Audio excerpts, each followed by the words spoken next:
happy good morning to all of my dear students and my dear colleagues.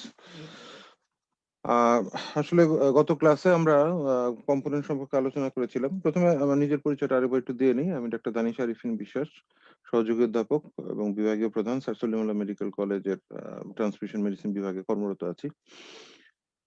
তো এখন আমরা গত ক্লাসে কম্পোনেন্ট থেরাপি সম্পর্কে কিছু আলোচনা করার চেষ্টা করেছিলাম এবং সেখানে আমাদের মূলত আলোচ্য বিষয়গুলি ছিল যে আমরা যে রক্ত সংগ্রহ করি, তো সেই সংগৃহীত রক্তটা আসলে আমরা মানে এককভাবে শুধু রক্ত হিসাবে না দিয়ে, যে ফ্রেশ হোল ব্লাড হিসাবে না দিয়ে, আমরা এটাকে কম্পোনেন্টে আলাদা করে হচ্ছে চেষ্টা করব হচ্ছে যার যেটা প্রয়োজন তাকে হচ্ছে কি সেটা দেওয়ার। এটাই ছিল মূল উপজীব্য বিষয়। তো আমরা আজকে আবার প্রথম থেকে একটু রিভাইজ দেওয়ার চেষ্টা করব এবং তারপরে আজকের টপিকে আমরা একটু যাচ্ছি।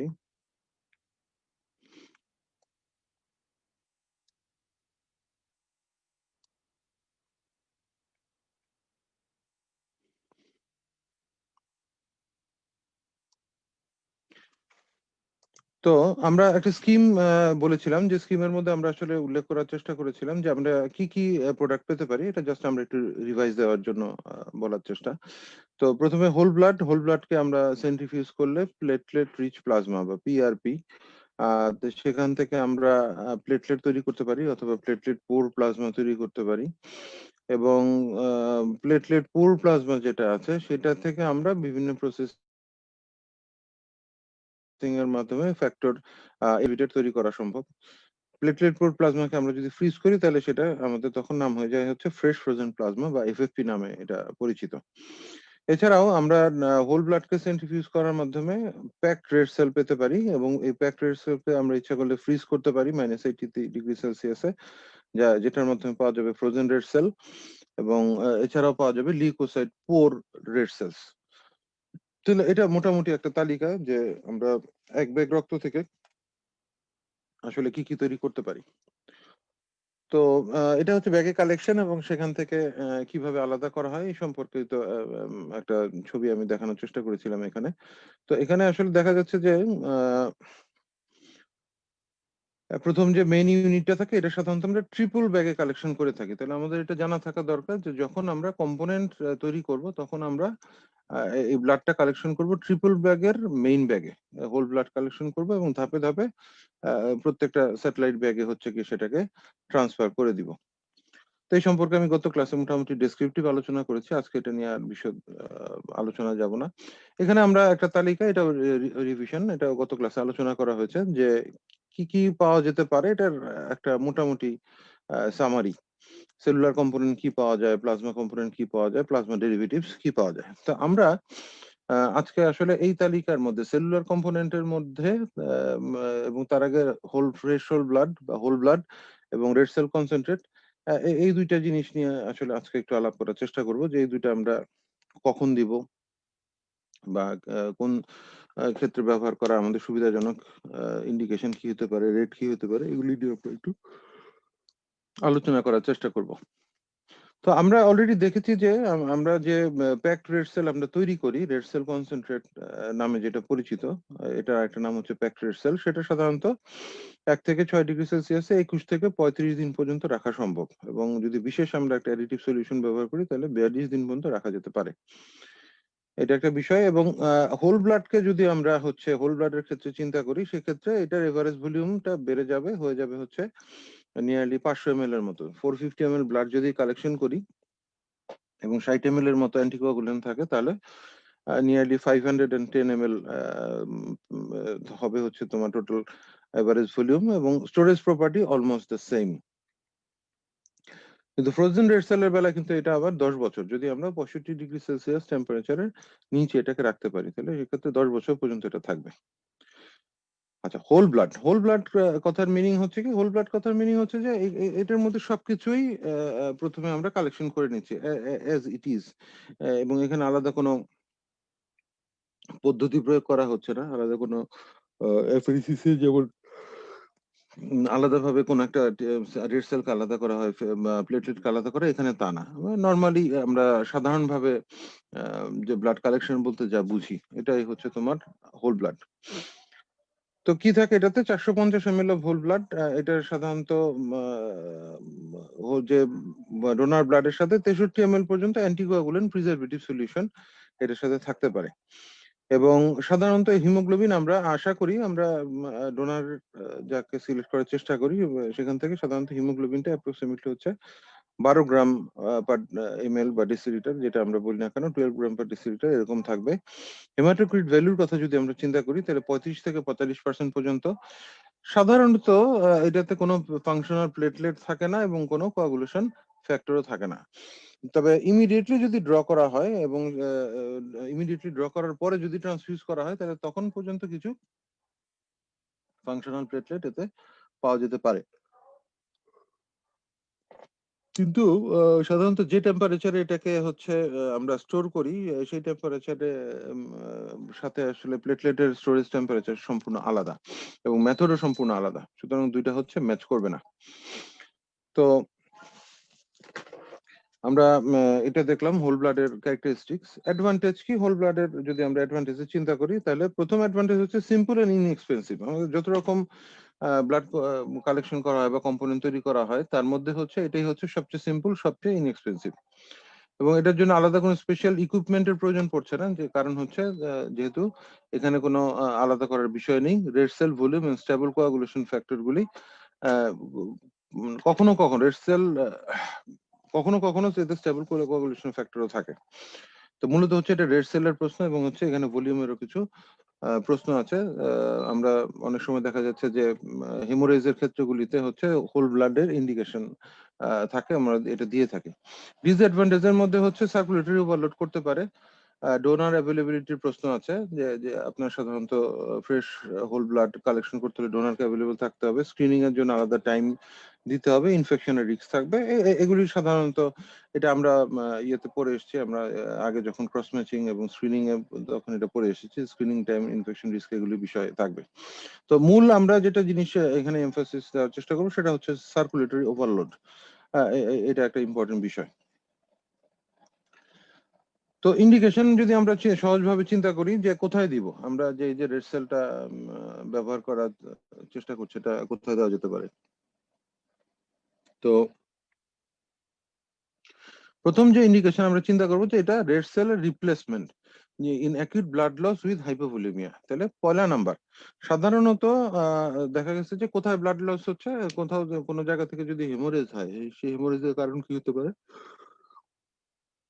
হেমোরেজের কারণ যেমন হচ্ছে একটা রোড ট্রাফিক অ্যাক্সিডেন্ট হলো বা একটা ডিউরিং সার্জারি যে কোনো কারণে একটা অ্যাক্সিডেন্টাল ইনসিডেন্ট হলো, কোনো একটা ভাস্কুলার ব্রিচ হলো বা এই ধরনের কোনো একটা সমস্যা তৈরি হলো, তখন দেখা গেল কি অ্যাকিউট ব্লাড লস হচ্ছে এবং সেখানে হাইপোভলিউমিয়া হচ্ছে, তাহলে রেড সেল রিপ্লেসমেন্ট।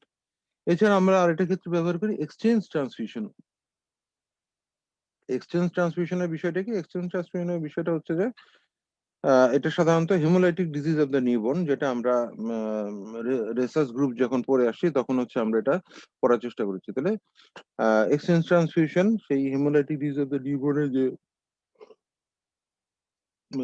বেবিগুলি থাকে সেই সব বেবিদের ক্ষেত্রে এক্সচেঞ্জ ট্রান্সফিউশনের সময় আমরা সাধারণত হোল ব্লাড ব্যবহার করে থাকি। Patients needing red cell transfusion where red cell concentrate or suspension are not available. আচ্ছা, তাহলে এই যে 3 নাম্বার যে ক্ষেত্রটা, 3 নাম্বার ক্ষেত্রটা কোথায় গুরুত্বপূর্ণ? যেসব জায়গায় কি নেই, এই যে সেলকে সেপারেট করার বা কম্পোনেন্ট তৈরি করার কোনো ব্যবস্থা নেই, সেখানে আমাদের কিন্তু আসলে শেষ পর্যন্ত এই হোল ব্লাড যেটা থাকবে হোল ব্লাডটাই আমাদেরকে ব্যবহার করতে হবে। এবং সাধারণত এটা ঘটেও থাকে, কারণ সব জায়গাতে কিন্তু আম, আমাদের এই সেপারেট কম্পোনেন্ট তৈরি করার ব্যবস্থা আসলে নেই। কাদের ক্ষেত্রে রিস্ক? আমরা অলরেডি বলেছি যে এখানে কন্ট্রাইন্ডিকেশন যদি আমরা চিন্তা করি বা রিস্ক অফ ভলিউম ওভারলোড যদি চিন্তা করি, তাহলে ক্রনিক অ্যানিমিয়ার পেশেন্ট, কার্ডিয়াক ফেলিয়ারের পেশেন্ট, এদের ক্ষেত্রে অনেক সময় দেখা গেছে কি যে যদি আমি হচ্ছে খুব র্যাপিড অ্যানিমিয়া কারেকশন করতে যাই বা কার্ডিয়াক ফেলিয়ারের ক্ষেত্রেও আমরা যদি হোল ব্লাড দিয়ে তার অ্যানিমিয়া কালেকশন করতে যাই, তাহলে সেক্ষেত্রে ভলিউম ওভারলোডের সম্ভাবনা থাকবে। এগুলি আমরা যখন সামনে হচ্ছে কি ট্রান্সফিউশন রিঅ্যাকশন বা ট্রান্সফিউশন হ্যাজার্ড পড়বো, তখন এই বিষয়গুলিতে আসলে আরো আলোকপাত করা হবে। এখন আমরা শুধু এটুকু মনে রাখলাম যে কার্ডিয়াক ফেলিউর পেশেন্ট বা ক্রনিক অ্যানিমিয়ার কেসগুলিতে হোল ব্লাড দিলে হচ্ছে অনেক সময় ভলিউম ওভারলোডের কিছু সম্ভাবনা থেকে থাকে। আচ্ছা, এটা একটু জানার জন্য যে আমরা যে প্রিজারভেটিভ সলিউশন গুলি ব্যবহার করি, সে হোল ব্লাডের জন্য অথবা রেড সেল কনসেন্ট্রেটের জন্য, সেগুলি স্টোরেজ টাইম কতদিন? সিপিডি সলিউশন কিছু ব্যবহার হয়, সেটার জন্য হচ্ছে স্টোরেজ টাইম 21 দিন। CPD S CPD CPD adenine যদি ব্যবহার করা হয় সেক্ষেত্রে 35 দিন। আর এসএজিএম বা সাজিম নামে একটা অ্যাডিটিভ সলিউশন আছে, যদি এটা ব্যবহার করা হয় তাহলে 42 দিন পর্যন্ত এই রক্তকে আমরা সংরক্ষণ করতে পারি, এবং এই সংরক্ষিত অবস্থা থেকেও আমরা এটাকে ব্যবহার করা সম্ভব। তো অনেক সময় একটা কনফিউশন অ্যারাইজ করে যে আমরা আসলে মানে ফ্রেশ ব্লাড ব্যবহার করব, মানে কত দিনের ফ্রেশ বা কতটুকু সময়ের মধ্যে এটা সংগৃহীত থাকতে হবে। তো আসলে বিষয়টা হচ্ছে যে এই যে স্টোরেজ টাইম আমরা দেখাচ্ছি, স্টোরেজ টাইমের মধ্যে থাকা অবস্থায় যেটার জন্য যতদিন প্রযোজ্য, সেই রক্তটা কিন্তু ভালো, সেটাকে আমরা ব্যবহারযোগ্য হিসাবেই রাখছি, এবং আমরা যদি সঠিকভাবে সেটাকে স্টোর করে থাকি তাহলে কিন্তু ওই সময়ের মধ্যে আমরা যদি রক্তটাকে সাপ্লাই দেই, সেটা কিন্তু কাজ করতে, যে ইন্ডিকেশনের জন্য সেটা আমরা দিতে যাচ্ছি, সেই কাজ করতে সক্ষম। তবে অনেক সময় দেখা গেছে যে স্পেশাল কিছু ক্ষেত্র আছে যখন, যেমন খুব বেশি ব্লিডিং হচ্ছে, যে ম্যাসিভ হেমোরেজ হচ্ছে, সেক্ষেত্রে আমার হয়তো ম্যাসিভ ট্রান্সফিউশন করতে হবে। এবং সেখানে অক্সিজেন স্যাচুরেশন বেশি থাকাটা, বা অক্সিজেনকে তার হচ্ছে যে আমাদের যেগুলি ভাইটাল টিস্যু আছে সেখানে সাপ্লাই দেওয়াটা, ইমিডিয়েট সাপ্লাই দেওয়াটা খুব জরুরি। সেই সব ক্ষেত্রে অনেক সময় আমরা প্রয়োজনে একদম ফ্রেশলি কালেক্টেড ব্লাড ব্যবহার করাটাকে বেশি পছন্দ করি। তবে তাই বলে যেটা স্টোরে থাকবে সেটাকে ব্যবহার করা যাবে না তা কিন্তু না, সেটাকেও ব্যবহার করা যাবে, সেটাও ইউজেবল। সেটা আমরা পরবর্তীতে যখন ম্যাসিভ ট্রান্সমিশন সম্পর্কে আলোচনা করব তখন এটা নিয়ে বিস্তারিত আলোচনা হবে ইনশাল্লাহ। এখন রেড সেল কনসেন্ট্রেট অথবা প্যাকড সেল, তাহলে আমরা যখন কি করলাম, আম, এই যে হোল ব্লাডটা আমরা কালেকশন করেছিলাম সেটাকে আমরা যখন প্রাথমিকভাবে সেন্ট্রিফিউজ করলাম, তাহলে সেন্ট্রিফিউজ করার পরে দুটো জিনিস তৈরি হলো। একটা হচ্ছে প্যাকড রেড সেল অথবা প্লাজমা রিডিউস ব্লাড, যেটাই আমরা বলি না কেন, এটার আরো দুটো নাম। আর হচ্ছে পিআরপি, প্লেটলেট রিচ প্লাজমা। তাহলে এখন রেড সেল কনসেন্ট্রেট যেটা, সেটা কতটুকু থাকলো, আমরা এর আগে দেখে এসেছি যে হোল ব্লাড যখন আমরা কালেকশন করি, হোল ব্লাডের মধ্যে অলরেডি অলমোস্ট হচ্ছে 500 ml, মানে 450 ml অফ ব্লাড, আর হচ্ছে 63 ml অ্যান্টিকোয়াগুলেন্ট সলিউশন থাকে, মানে মোটামুটি 500 ml এর মতো। তো এটাকে যখন সেন্ট্রিফিউজ করে ফেলা হয় তখন হচ্ছে 150 থেকে 200 ml পর্যন্ত রেড সেল আমরা এখান থেকে পাই। কেন? তাহলে মোটামুটি 300 ml এর মতো প্লাজমা কিন্তু এখান থেকে আসলে রিমুভ করা হয়ে যায়। তো এটার হিমোগ্লোবিন কনসেন্ট্রেশন আমরা আগে এখানে দেখে এসেছিলাম যে আমাদের গড়ে পড়তা 12, কিন্তু এখানে এসে হিমোগ্লোবিন কিন্তু বেড়ে যাচ্ছে, যেহেতু এটা কি তুলনামূলকভাবে কনসেন্ট্রেটেড ফর্ম।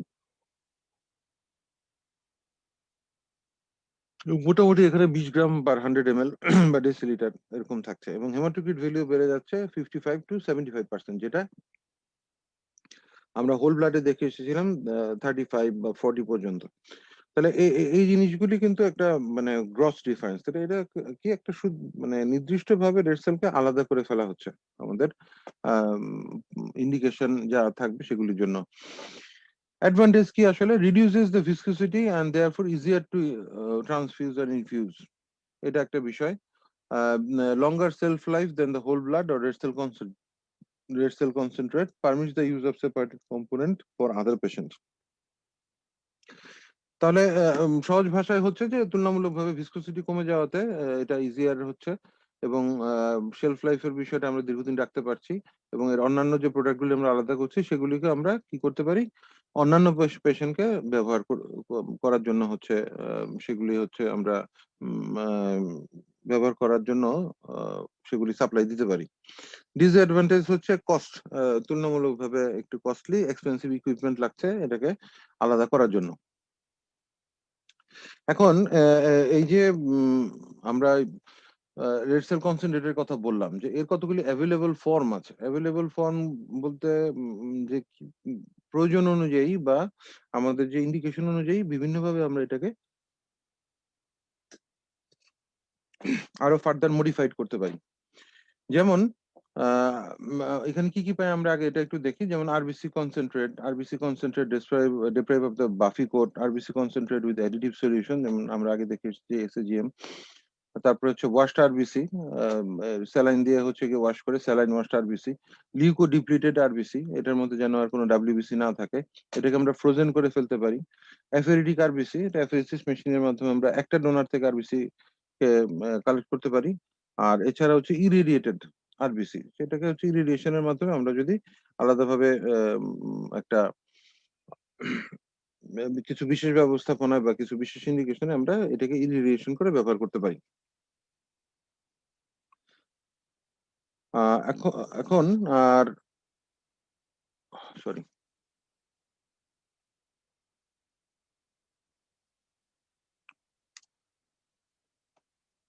আচ্ছা, তাহলে রেড সেল কনসেন্ট্রেট যখন আমরা মানে শুধু রেড সেল কনসেন্ট্রেটের যদি আমরা ইন্ডিকেশন আলাদাভাবে চিন্তা করি, তাহলে আমরা কি পাবো এখানে?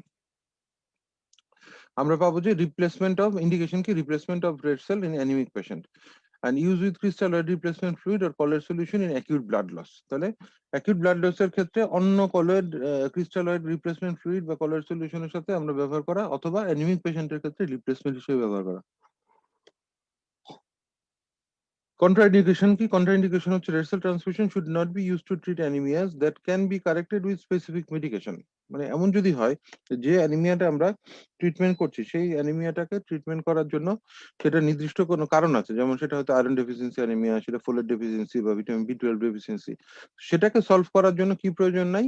রেড সেল কনসেন্ট্রেট ব্যবহার করার কোনো প্রয়োজনীয়তা নাই। সেটার জন্য আমরা সেই নির্দিষ্ট যে ডেফিসিয়েন্সি থাকবে সেই ডেফিসিয়েন্সিকে আমরা ব্যবহার করব,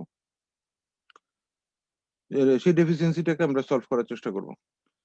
আচ্ছা, আরেকটা ভ্যারাইটিকে আমরা এখানে বলছি কি saline wash red sell. Saline wash red sell, the collected red cell are mixed with normal saline and then centrifuged. Red cell portion is separated in another bag.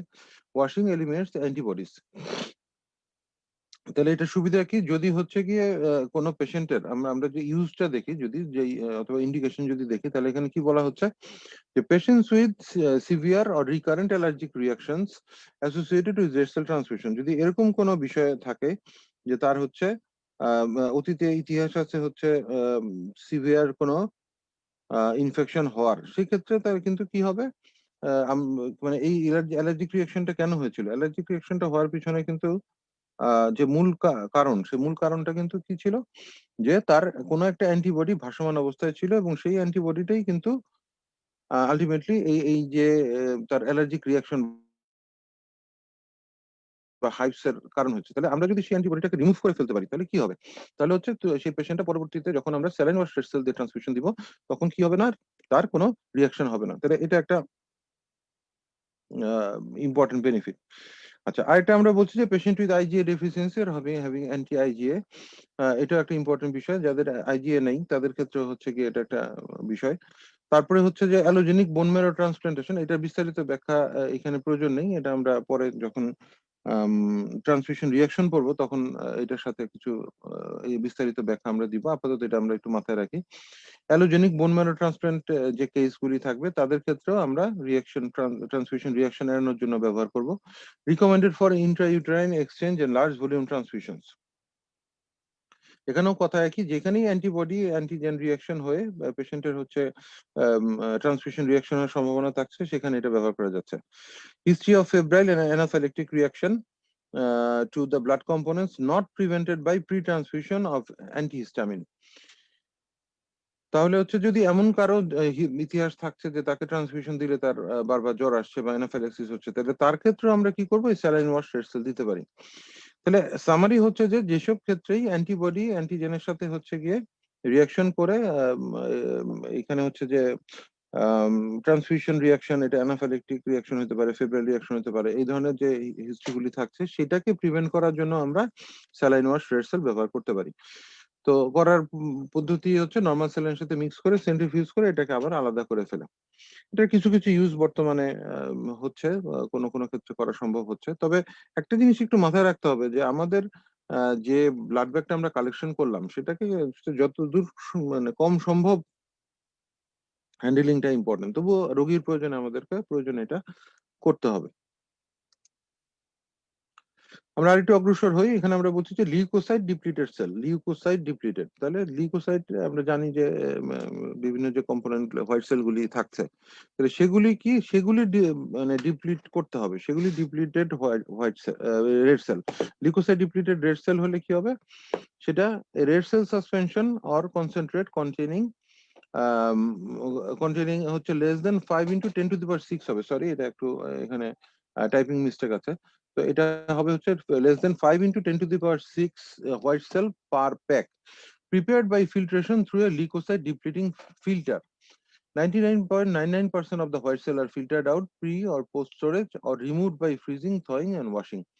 তাহলে মোটামুটি কথা হচ্ছে যে এই যে রেড সেলটাকে আমরা দিব সেটার মধ্যে কোনো কি থাকবে না, লিউকোসাইট থাকবে না, এবং সেটা আমরা প্রিপারেশনের জন্য একটা লিউকোসাইট ডিপ্লিটিং ফিল্টার ব্যবহার করব। Hemoglobin concentration and hematocrit depend on whether the product is whole blood, red cell concentrate or red cell suspension. তাহলে হিমোগ্লোবিন কনসেন্ট্রেশনের ব্যাপারে আমরা এর আগে বলে এসেছি কি যে হোল ব্লাড, যেটা হোল ব্লাডের কিছু হিমোগ্লোবিন কনসেন্ট্রেশন থাকবে, যেমন 12 গ্রাম। রেড সেল কনসেন্ট্রেটের ক্ষেত্রে যেমন আমরা পাচ্ছি হচ্ছে 20। হ্যাঁ, এরকম হচ্ছে। তাহলে এটা ডিপেন্ড করবে হচ্ছে যে প্রোডাক্টটা কি ছিল, কোত্থেকে আমরা এটাকে ওয়াশ করে তৈরি করছি সেটা। Leukocyte depletion significantly reduces the risk of transmission of cytomegalovirus. এটা যদি আমরা সেলকে এখানে ওয়াশ করে ফেলতে পারি তাহলে এটা সিএমভি ইনফেকশনও কমিয়ে থাকে। তাহলে ইন্ডিকেশন কি, ইন্ডিকেশনের ক্ষেত্রে আমরা বলছি যে minimises the white cell immunisation in patient receiving repeated transfusion, but to achieve this all blood components given to the patient must be leucocyte depleted.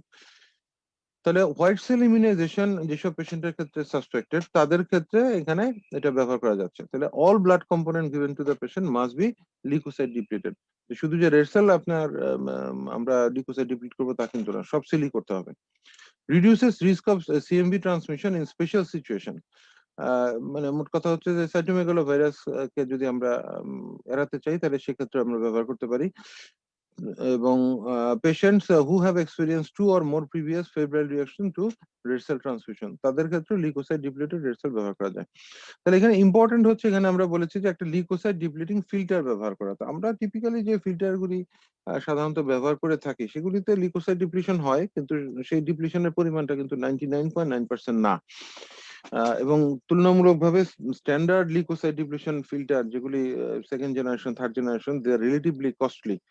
Third generation ফিল্টারের দাম অনেক সময় 1000, 1500, 2000 টাকা পর্যন্ত প্রয়োজন পড়তে পারে। তো সেই বিচারে দেখা যাচ্ছে যে অনেক সময় এটা কস্ট ইফেক্টিভ হয় না এবং তুলনামূলকভাবে ব্যবহার কম হয়। তবে ইন্ডিকেশনের দিকে যদি আমরা তাকাই এবং আমরা সেইভাবে চিন্তা করে যদি এটাকে দেওয়ার চেষ্টা করি তাহলে কিন্তু আমার মনে হয় যে সেটা আমরা আরেকটু তুলনামূলকভাবে বেটার। আমাদের বর্তমান যে ট্রান্সমিশন সেট গুলি আমরা রেগুলারলি ব্যবহার করি সেটার সাথেও কিন্তু একটা ফিল্টার দেওয়া থাকে, কিন্তু এই ফিল্টারের যে লিউকোসাইট খুব ভালো ফিল্ট্রেশন হয় তা কিন্তু না।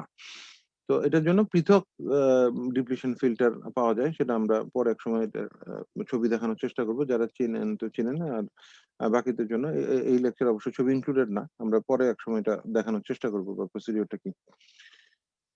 তাহলে এটাও আমাদেরকে একটু মাথায় রাখতে হবে যে লিউকোসাইট ডিপ্লিশন আমরা কখন করব এবং কিভাবে করব। আরেকটা জিনিস নিয়ে ইদানিং প্রায় আলোচনা হচ্ছে, এটা সামনে আমরা যখন ট্রান্সফিউশন রিঅ্যাকশন পড়বো তখনও আরো ডেসক্রিপটিভ আলোচনা করব, যে transfusion associated graft versus host disease.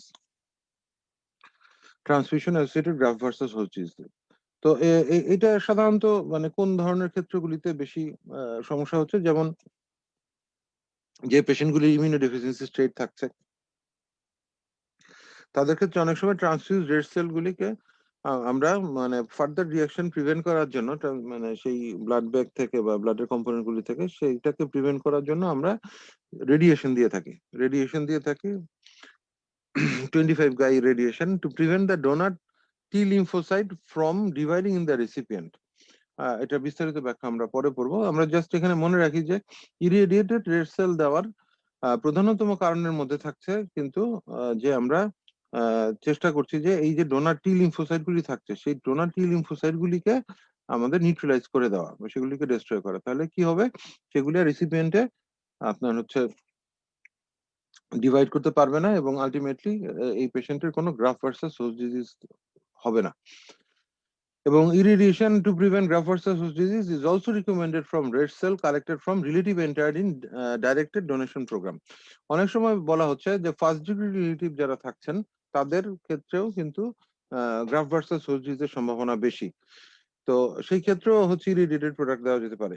It has become more generally accepted that irradiated red cell should also be used for transfusion in cancer patient immunosuppressed by large doses of chemotherapy. তাহলে আমরা immunodeficiency state এবং আমরা যখন হচ্ছে যে কোনো রিলেটিভের কাছ থেকে ব্লাড নিলাম, এটা যে কোনো কেসে কিন্তু নির্দিষ্টভাবে ইমিউনোডেফিসিয়েন্সি অথবা ইমিউনোসাপ্রেসড যে স্টেটগুলি থাকছে সেই স্টেটগুলিতে যদি হচ্ছে আমাদেরকে ব্লাড প্রোডাক্ট ব্যবহার করতে হয় তাহলে it is better to be irradiated first. সেক্ষেত্রে আমাদের transfusion associated graft versus host disease হওয়ার সম্ভাবনাটা কমবে। আচ্ছা, এখন হোল ব্লাড আর রেড সেল কনসেন্ট্রেটের মধ্যে জাস্ট এটা একটা মানে ভলিউমগত তফাৎ আমরা দেখানোর চেষ্টা করেছি। যেমন টোটাল ভলিউম 500, এখানে টোটাল ভলিউম 200 থেকে 300 সর্বোচ্চ। রেড সেলের ভলিউম হোল ব্লাডে থাকছে 200 ml, রেড সেল কনসেন্ট্রেটে 300 এর মধ্যে 200, তুলনামূলকভাবে রেড সেল কনসেন্ট্রেটে বেশি। প্লাজমা ভলিউম এখানে 300 ml হোল ব্লাডে, ওখানে রেড সেল কনসেন্ট্রেটে 100 ml। হেমাটোক্রিট ভ্যালু 40%, এখানে আপ টু 70% পর্যন্ত হেমাটোক্রিট থাকতে পারে। আচ্ছা, এখন আমরা একটু আলোচনা করব হচ্ছে transfusion parameter of whole blood এবং রেড সেল কনসেন্ট্রেট। যে ট্রান্সফিউশন দেওয়ার সময় আমাদের আলাদা কোনো কিছু ব্যবহার করতে হবে কিনা বা।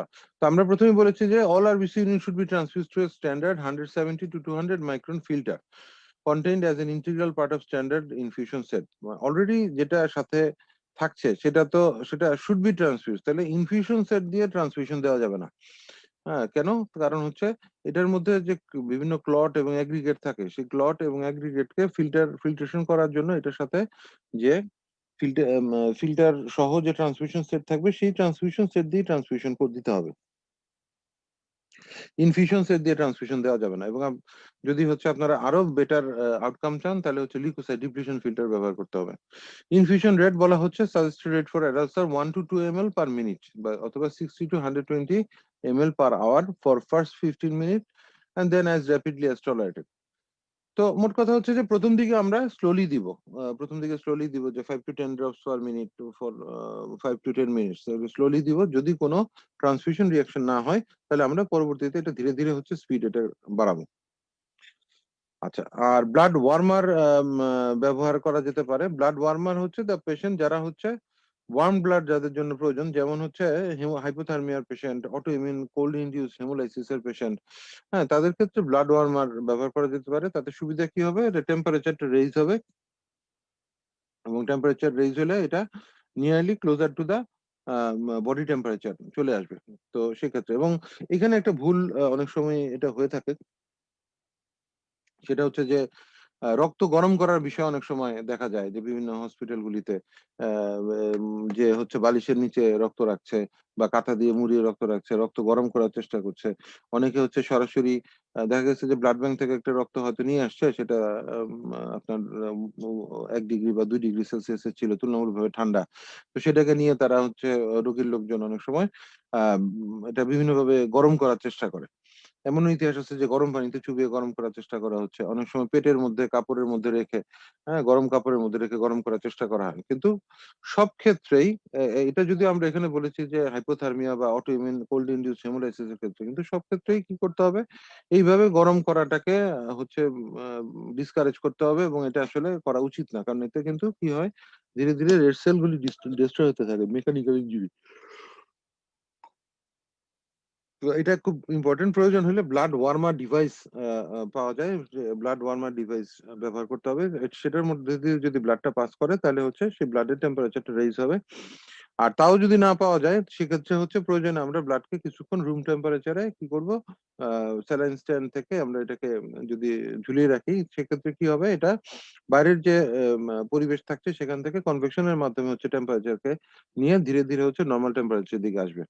এবং যেহেতু আমরা ট্রান্সফিউশনের প্রথম দিকে খুব স্লো ট্রান্সফিউশন দিচ্ছি, যে 5 to 10 ড্রপস পার মিনিট অথবা 10 to 15 ড্রপস পার মিনিট, তাহলে কি হবে, যে পরিমাণ ব্লাড শরীরে ভিতরে হচ্ছে এখানে ট্রান্সফিউশন হচ্ছে, সেই পরিমাণ ব্লাড দিয়ে আসলে কোন রকম সমস্যা, হেমোলাইসিস হোক বা হাইপোথার্মিয়া হোক, এগুলি আসলে হওয়ার চান্স কম।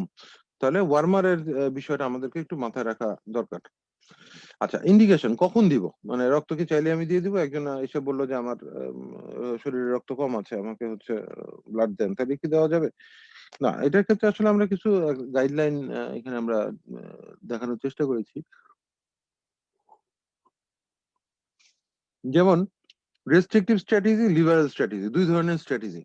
রেস্ট্রিকটিভ স্ট্র্যাটেজিকে কি বলা হচ্ছে, giving less blood, transfusing at a lower haemoglobin level and aiming for a lower target haemoglobin level. Restriction, আমি তুলনামূলকভাবে লো লিমিট বা একটা লোয়ার লেভেলের দিকে আমি ট্রান্সফিউজ দৃষ্টি রেখে ট্রান্সফিউজ করছি এবং তুলনামূলকভাবে কম ব্লাড ট্রান্সফিউজ করছি। আর লিবারেলে যখন হবে giving more blood, transfusing at a higher haemoglobin level. তাহলে রেস্ট্রিকটিভ স্ট্র্যাটেজিকে বলা হচ্ছে লিবারেল স্ট্র্যাটেজির চেয়ে প্রেফারেবল। এবং for most haemodynamically stable medical and surgical patient we suggest considering transfusion at haemoglobin level of 7 to 8 gram per DL. তাহলে anaemia সংজ্ঞার মধ্যে আমরা যে লেভেল ব্যবহার করি, যে লেভেল মোতাবেক যে সংজ্ঞা আমরা ব্যবহার করি, সেখান থেকে কিন্তু এটা একটু ডিফার করছে তুলনামূলকভাবে। আমরা বলছি যে 7 to 8 গ্রাম পার ডিএল যদি তার হচ্ছে হিমোগ্লোবিন লেভেল থাকে, সেই ক্ষেত্রে এটাকে আমরা একটা ট্রিগার পয়েন্ট হিসেবে ব্যবহার করব, যে এখান থেকে আমরা তাকে ট্রান্সফিউশন দেওয়ার প্রয়োজনে ডিসিশন নিতে পারি। কিন্তু তারপরেও কিছু ব্যাপার আছে, কিছু স্পেশাল কেস আছে যেগুলো আমরা হচ্ছে পরবর্তী স্লাইডগুলিতে আলাপ করব। Major exceptions to the use of A threshold of 7 to 8 গ্রাম। সব জায়গায় কিন্তু আমরা এই ফ্ল্যাট 7 to 8 এর যে কথা আমরা বললাম যে ব্যবহার করা, সব ক্ষেত্রে কিন্তু আমরা এটাকে এইভাবে ব্যবহার করব না। কোথায় কখন করব না, যেমন symptomatic patient may be transfused at higher haemoglobin level to treat the symptom. Patient anaemic, তার হচ্ছে সিমটম আছে, সে দেখা যাচ্ছে যে তার নর্মাল লাইফ লিড করতে পারছে না, সে তার উইকনেস বেশি বা অল্প হচ্ছে হাঁটাহাঁটি করলে বা কোনো পরিশ্রমের কাজ করলে সে হচ্ছে তার পালপিটেশন হচ্ছে বা সে তুলনামূলকভাবে উইকনেস ফিল করছে, তাহলে তার হিমোগ্লোবিন লেভেল তখন বেশি, হয়তো দেখা গেল যে 10, কিন্তু তার সিমটম থাকছে, তাহলে সেই সব ক্ষেত্রে কিন্তু আমাকে এই সিমটমের ট্রিটমেন্টের দিকে একটু চিন্তা ভাবনা করতে হবে। আম, এটাকে একেবারেই নিয়মের মধ্যে ফেলে যে না না তার স্বাদ নেই,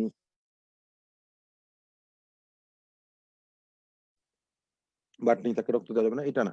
সিমটম থাকলে ট্রিটমেন্টের জিনিসটা একটু চেঞ্জ হয়ে যাবে। Patient with acute coronary syndrome have not been adequately evaluated in clinical trial and may require higher threshold for transfusion. তাহলে যেসব পেশেন্ট করোনারি সিনড্রোম নিয়ে হচ্ছে কি অ্যাডমিটেড আছে, তাদের ক্ষেত্রে আমাদের প্রয়োজনে হায়ার যে থ্রেশহোল্ড সেটাকে ব্যবহার করতে হবে। Symptoms of anemia were an indication for transfusion regardless of whether hemoglobin level was above the prescribed threshold. তাহলে আমরা প্রথম যে কথাটা বললাম এটার সাথে এটা অনেকটা সামঞ্জস্য আছে, যে symptoms of anemia were an indication for transfusion regardless of whether hemoglobin was above the prescribed threshold or not. তাহলে সিমটম থাকলে আমরা তখন হচ্ছে এই 7 বা 8 এটার যে ভূমিকা বা যেটা যে কাট অফ ভ্যালু সেটাকে ব্যবহার না করেই হচ্ছে ট্রান্সফিউশন দিব। আচ্ছা, স্পেশাল সিচুয়েশনের মধ্যে তাহলে এই যে acute coronary syndrome, that optimal transfusion threshold in this setting, এখানে আমরা বলেছি যে রিমেইন আনসলভড, এসিএস যেমন হচ্ছে অ্যাকিউট এমআই বা আনস্টেবল এনজাইনার ক্ষেত্রে। তাহলে এখানে কি হবে, transfuse when hemoglobin less than 8 and to consider transfusion when the hemoglobin is between 8 to 10 may be the approach. If the patient has ongoing ischemia or other symptom, better maintain the hemoglobin greater than or equal to 10 gram per DL. তাহলে এখানে দাঁড়াচ্ছে যে 8 এর নিচে তো আমাদের normal যে threshold ছিল সেটার পাশাপাশি আমাদেরকে কনসিডারেশনে নিয়ে আসতে হবে কখন, 8 থেকে 10 এর মধ্যে থাকলেও আমাকে এখানে কনসিডারেশনে আসতে হবে, কারণ আমাকে হিমোগ্লোবিন 10 গ্রাম পার ডিএল অথবা তার বেশি মেনটেন করতে হবে। সুতরাং এটা তখন এটা একটা important issue. In a stable asymptomatic patient, it is known when to transfuse, although we tend to maintain a higher hemoglobin level using clinical judgment based on evaluating the patient's symptom and underlying condition. তাহলে সোজা কথা হচ্ছে শুধুমাত্র মানে haemoglobin লেভেলকে একটা সংখ্যা হিসাবে না, এটার সাথে মিলিয়ে তাল মিলিয়ে আমাদের পেশেন্টের সিমটম এবং আন্ডারলাইং কন্ডিশনকেও বিচারে আনতে হবে। আমরা হার্ট ফেলিওরের কেসের ব্যাপারে বলেছিলাম। হার্ট ফেলিওরের কেসে আমরা বলেছি যে আমরা হোল ব্লাড দিব না, এবং হোল ব্লাড দিলে সেখানে অ্যাগ্রাভেশন হতে পারে। তাহলে এক্ষেত্রে কি হবে? Anaemia and heart failure often coexist for a variety of reasons. যেমন হচ্ছে cytokine change, dilutional anaemia, medical therapy for হচ্ছে হার্ট ফেলিওর। এইসব ক্ষেত্রে অনেক সময় কি হচ্ছে, অ্যানিমিয়া এবং হার্ট ফেলিওর কোএক্সিস্ট করতে পারে। তো এই কোএক্সিস্টের ক্ষেত্রগুলিতে আসলে আমাদেরকে একটু সাবধানে হচ্ছে গিয়ে চিন্তা করতে হবে, এবং প্রয়োজনে হচ্ছে এই থ্রেশহোল্ডের আমাদের যে বিষয়টা আছে সেই এটাকে হচ্ছে কি একটু রিভিশন দিতে হবে বা রিভাইজ করতে হবে। এবং আমরা এখানে কি করব, রেড সেল কনসেন্ট্রেট ব্যবহার করব, হোল ব্লাড না দিয়ে। তাহলে anemia and heart failure often coexist. আচ্ছা, ট্রমা অথবা ম্যাসিভ ট্রান্সফিউশন এটা একটা সম্পূর্ণ আলাদা প্যাটার্ন বা আলাদাভাবে এটা আলোচনা করা হবে। আমরা সংক্ষেপে একটু চিন্তা করি যে use of massive transfusion in the critically ill hemodynamically unstable patient cannot be guided by hemoglobin levels alone and often cannot await interval measurements of hemoglobin। তাহলে পেশেন্ট বাঁচানো তখন হচ্ছে ইম্পর্টেন্ট। তো সেক্ষেত্রে তার হিমোগ্লোবিন লেভেল আসলে যেহেতু যখন ম্যাসিভ হেমোরেজ হয় বা হেমোরেজ হতে থাকে, তো হিমোগ্লোবিন চেঞ্জটা কিন্তু আসলে সাথে সাথে পাওয়া যাচ্ছে না। তো সেক্ষেত্রে পেশেন্টের হচ্ছে হেমোডাইনামিক্যালি সে স্টেবল কিনা সেটার উপর ডিপেন্ড করবে হচ্ছে গিয়ে তার ট্রান্সফিউশন স্ট্যাটাস বা ইনফিউশন স্ট্যাটাস। তাহলে সেগুলি মিলিয়ে হচ্ছে গিয়ে আমাদের ডিসিশন নিতে হবে। এই ক্ষেত্রে হিমোগ্লোবিন 10 বা 12 পাওয়া গেল, আমি তাকে ট্রান্সফিউশন দিব না, এই যুক্তি কিন্তু তখন এই এক্সপ্লেনেশন তখন খাটানো যাবে না। ইনটেনসিভ কেয়ার ইউনিট অথবা septic shock. Restrictive transfusion appears to be safe in medical patient in an intensive care unit, with the possible exception of patients with ischemic heart disease অথবা acute coronary syndrome। তাহলে আইসিইউতে যখন patient থাকছে তখনও তার ক্ষেত্রে তুলনামূলকভাবে রেস্ট্রিকটিভ যে ট্রান্সফিউশন স্ট্র্যাটেজি সেটাই আমাদের কাছে মনে হচ্ছে যে তুলনামূলকভাবে সেফ, যদি তার আদারওয়াইজ অন্য কোনো সিমটম না থাকে, বা দেখা যাচ্ছে যে তার অ্যানিমিয়ার কারণে তার চেস্ট পেইন বা এই ধরনের কোনো যদি সিমটম ডেভেলপ করে বা সেটা পারসিস্ট করে, তাহলে তখন আমাদেরকে কি করতে হবে, এটাকে রিভাইজ করতে হবে, এটাকে চিন্তা করতে হবে যে এটা হয়তোবা আমরা যে থ্রেশহোল্ডের কথা বলেছি সেই থ্রেশহোল্ডের চেয়ে আলাদাভাবে আমাদেরকে এটা চিন্তা করতে হবে। আচ্ছা, এবং এই স্পেশালি চ্যালেঞ্জিং বলা হচ্ছে যে এটা আসলে আমরা আলোচনা করেছি, এটা আমরা পরে ম্যাসিভ ট্রান্সফিউশনের সময় এটা নিয়ে আরো ব্যাপক আলোচনা করব ইনশাল্লাহ। নন কার্ডিয়াক সার্জারি, নন কার্ডিয়াক সার্জারির ক্ষেত্রে যেমন এখানে একটা ট্রায়ালের কথা বলা হচ্ছে, একটা র্যান্ডমাইজ ট্রায়াল যেটাতে patient undergoing hip surgery suggests that it is reasonable to use a lower threshold restrictive strategy of 8 gram per dl for patients who have undergone surgery in the absence of symptoms of anemia, even in elderly patients with underlying cardiovascular disease or cardiovascular risk। তো একটা randomise trial দিয়ে আসলে সিদ্ধান্ত নেওয়া সম্ভব না, তবে ট্রায়ালের outcome থেকে বোঝা যাচ্ছে যে লোয়ার থ্রেশহোল্ড রেস্ট্রিকটিভ স্ট্র্যাটেজি হচ্ছে গিয়ে তুলনামূলকভাবে বেটার হায়ার স্ট্র্যাটেজির থেকে। তো যদিও 8 গ্রামের কথা বলা হচ্ছে, যদি পেশেন্টের আবার রিসার্জারি হওয়ার সম্ভাবনা থাকে বা মনে হচ্ছে তার রিপিটেড সার্জারি হতে পারে, সেক্ষেত্রে কিন্তু আসলে 10 গ্রাম পার ডিএল মেইনটেইন করাটা সেফ। কার্ডিয়াক সার্জারির ক্ষেত্রে বলা হচ্ছে যে transfusion threshold in cardiac surgery have been evaluated in several randomised trial, এবং টুগেদার আমরা যদি সবগুলি ডাটা নিয়ে চিন্তা করি তাহলে threshold of 7.5 to 8 gram per DL appear to be reasonable in patient undergoing cardiac surgery with cardiopulmonary bypass। তবে এই দুইটা ক্ষেত্রেই সার্জিক্যাল যে ক্ষেত্রগুলি আছে সেসব ক্ষেত্রে হচ্ছে 8-এর চেয়ে সাধারণত 10 গ্রাম পার ডিএল রাখাটাই হচ্ছে বেশিরভাগ ক্ষেত্রে আমরা অ্যাডভোকেট করে থাকি বা বলে থাকি। এবং হচ্ছে তবে যদি 8ও থাকে তাহলে আমাদেরকে চিন্তা করতে হবে কি, সেক্ষেত্রে আমরা তাকে ট্রান্সফিউশন সহ হচ্ছে যে তার ডিউরিং সার্জারি হচ্ছে, প্রয়োজনে আমরা ট্রান্সফিউশন সহ এটা প্রসিড করব।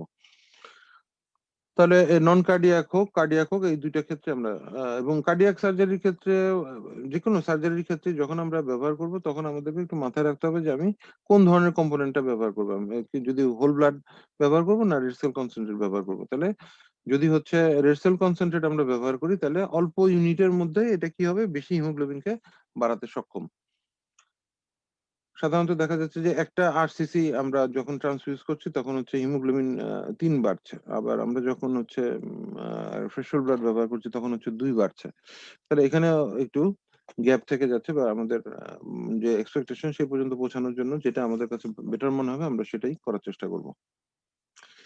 সো আমরা আজকের ক্লাস এখানেই শেষ করব। আমাদের এই ক্লাসের মূল আলোচ্য বিষয় ছিল হচ্ছে হোল ব্লাড এবং রেড সেল কনসেন্ট্রেট সম্পর্কে কিছু জিনিস বলা, এবং আমরা ইনশাআল্লাহ সামনের যে ক্লাসগুলি হবে সেখানে আমরা ফ্রেশ ফ্রোজেন প্লাজমা এবং প্লাজমা থেকে যে অন্যান্য ডেরিভেটিভ গুলি তৈরি করা হয় সেগুলি নিয়ে একটু ডেসক্রিপটিভ আলোচনা করার চেষ্টা করব।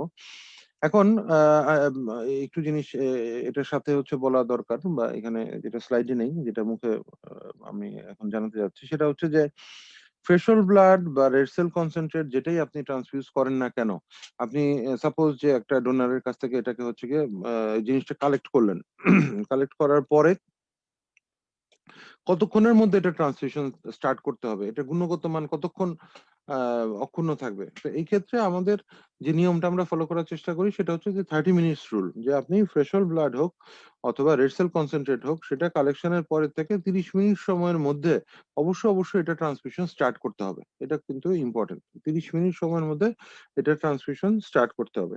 যদি আপনি কোনো কারণে এটা ট্রান্সমিশন স্টার্ট করতে না পারেন, যে এই মুহূর্তে এটা সম্ভব হচ্ছে না, আরো সময় লাগবে, বা সার্জারি এই মুহূর্তে আমরা স্পেস পাচ্ছি না বা আমরা সুযোগ দিতে পারছি না, বা ওয়ার্ডে আমি যে জায়গায় ব্লাড দিব সেখানে হচ্ছে কোনো সমস্যা হচ্ছে, তো এমন যদি হয় যে না এখন দেওয়া যাবে না, এটা হয়তো 1-2 ঘন্টা লেট হবে, সেক্ষেত্রে আমাদেরকে কি করতে হবে, এটাকে আবার একটা যে স্টোরেজ প্রপার স্টোরেজের মধ্যে আমাদের যে 2 to 6 ডিগ্রি সেলসিয়াস টেম্পারেচারের ব্লাড ব্যাংক রেফ্রিজারেটরে এটাকে প্রিজার্ভ করতে হবে। অনেক ক্ষেত্রে যেটা করা হয় যে দেখা যাচ্ছে যে কোনো একটা অপারেশন থিয়েটার যেখানে হয়তোবা ওয়েটিং টাইম বেশি একটু প্রয়োজন পড়ছে, যে কিছুক্ষণ পরে অপারেশন হবে, 1 ঘন্টা 2 ঘন্টা পিছিয়ে যাচ্ছে, তারা সেখানকার যে নর্মাল যে রেফ্রিজারেটর গুলি থাকে আমরা ডোমেস্টিক টাইপের রেফ্রিজারেটর সেগুলির মধ্যে হচ্ছে ব্লাডটাকে প্রিজার্ভ করার চেষ্টা করি, কিন্তু আইডিয়ালি এটা করা ঠিক না। আইডিয়ালি হচ্ছে ব্লাড ব্যাংক রেফ্রিজারেটরেই এটাকে আবার প্রিজার্ভ করতে হবে এবং যখন প্রয়োজন তখন সেখান থেকে নিয়ে আবার হচ্ছে আপনার ট্রান্সফিউজ করতে হবে।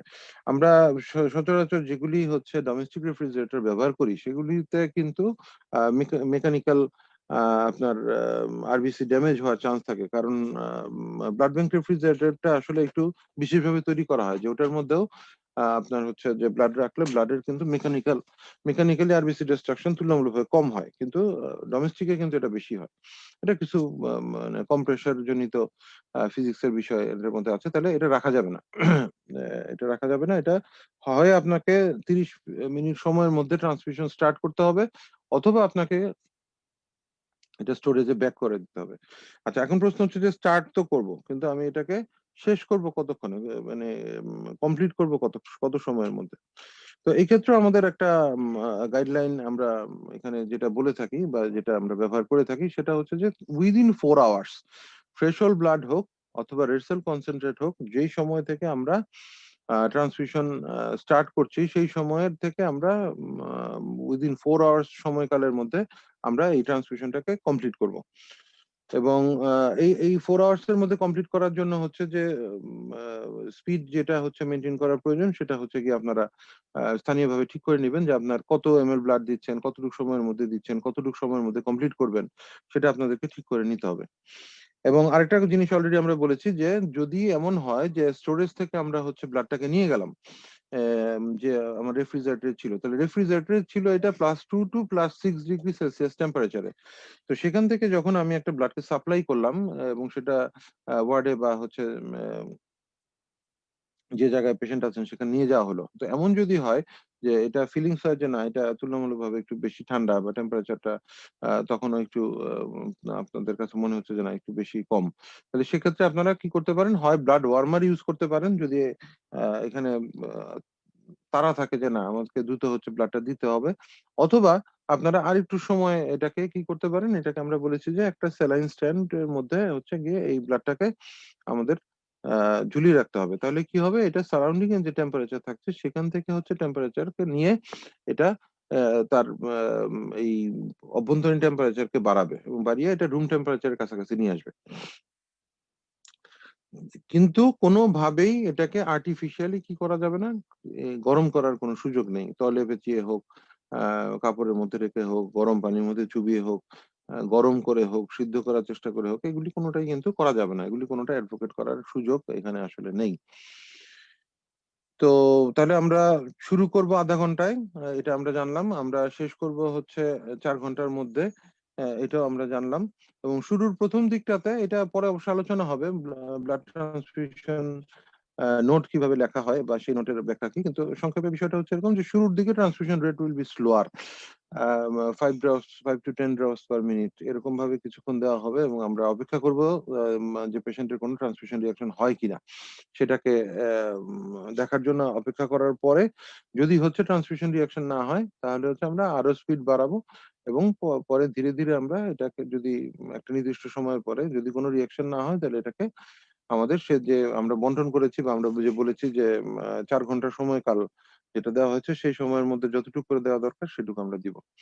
আচ্ছা, আর আরেকটা জিনিস অনেক সময় বলা হয় যে থ্রেশহোল্ড ব্লাড বা আরসিসি ট্রান্সফিউশন এর ক্ষেত্রে বা ইভেন অন্যান্য কম্পোনেন্ট এর ক্ষেত্রে অনেক সময় এটা একটা কথা বা একটা প্রি ট্রান্সফিউশন মেডিকেশন নামে একটা জিনিস অনেক সময় চলে আসে যে আগে আমরা হিস্টাসিন টাইপের কোনো কিছু দিয়ে নিব কিনা, স্টেরয়েড দিয়ে নিব কিনা।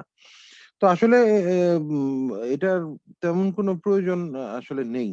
তবে একটা জিনিস হচ্ছে যে মাল্টি ট্রান্সফিউজ কেস যেগুলি যেমন ধরেন একটা উদাহরণ যে থ্যালাসেমিয়া পেশেন্ট সে হচ্ছে যে লাইফে অনেকগুলি ব্লাড পাচ্ছে এবং সেগুলির ক্ষেত্রে তার অনেক সময় অ্যালো অ্যান্টিবডি তৈরি হতে পারে। তো এইসব ক্ষেত্রে যদি তার হিস্ট্রি থেকে থাকে বারবার হচ্ছে অ্যালো অ্যান্টিবডির কারণে হচ্ছে ট্রান্সফিউশন রিঅ্যাকশন হওয়ার।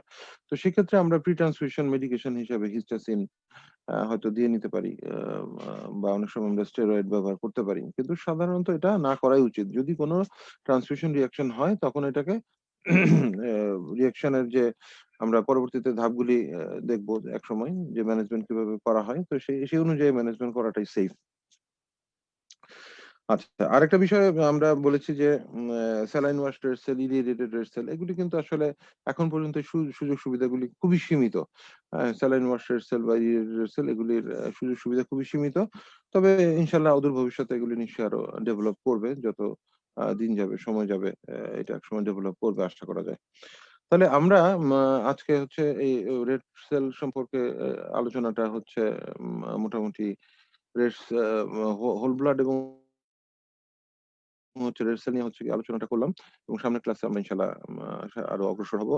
তো আজকের ক্লাসটা এখানে শেষ করছি। যদি কোনো কোয়েশ্চেন থাকে তাহলে আমরা এটা কমেন্ট সেকশনে কোয়েশ্চেন গুলি লেখার চেষ্টা করব এবং আমি যখন সময় সুযোগ হয় তখন হচ্ছে গিয়ে এগুলিকে আরো ফার্দার অ্যান্সার দেওয়ার চেষ্টা করব।